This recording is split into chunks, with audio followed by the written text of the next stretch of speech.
Hi guys, welcome back to my channel. Today I'm going to show you how you can fix the is done and unarc error when you try to install the game or software on Windows 11 or 10.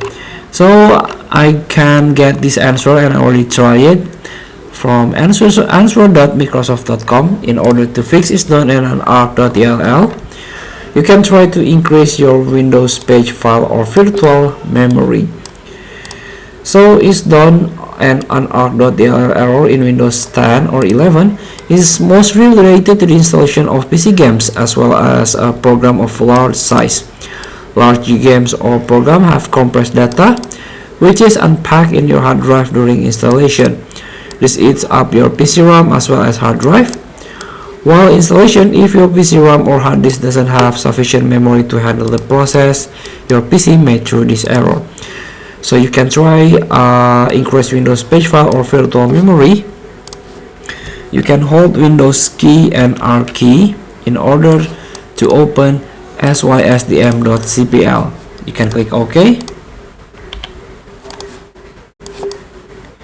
Then you can click Advanced and then click performance settings. Again, you can click advanced and click change virtual memory. Here you can untick the box, click custom size, and you can fill initial size and maximum size based on your RAM of your laptop or your PC. You can learn it if you have a 8GB, 16GB, 32GB RAM. You can learn how you can fill this initial size and maximum size on the internet. Feel free to try. Thank you for watching. Don't forget to comment, like, and subscribe. So click this button below. See you.